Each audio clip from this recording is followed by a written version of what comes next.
Isang magandang balita para sa ating former 3 Division Champion John Real Casimero dahil official nang inilabas ang Koki Kameda Promotion ang main event na kung saan ilalaban itong ating pambatong si Cuadro Alas sa Featherweight Division or sa 126 kontra kay Kyunosuke Kameda.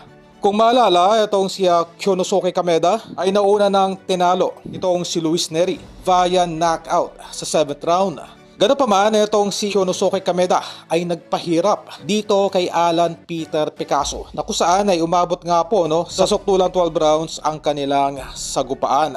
Malala, itong si Picasso po ang siyang makakalaban ni Naoya Inoue sa darating na Desyembre. At sa nasabing press conference ay ipinangako nitong ating pambatong si John Real Casimero na tatapusin ito sa loob lang or 30 seconds. Itong si Kyunosuke Kameda na kilala rin bilang isang maangas na Japanese boxer. Maganda nga po dahil itong si Kameda po nakikipagsabayan din sa madaling salita ay hindi po malalayo ang sasapitin nito sa huling nakalaban ni Cuadro Alas na si Sanchez.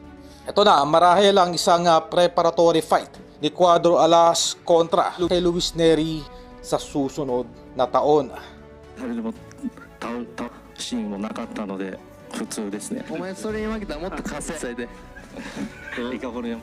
お前おい1ラウンドが打ち合う1ラウンドから。 Yeah, first round, first round, only 30 seconds, finish. 1ラウンドで30秒で終わらせます。 Kalaban na to, matapos ko agad yung kalaban ko ngayon, tapos maganda at knockout at agresibo at yun, ang mga tao na yung magsasabi na iharap na talaga to.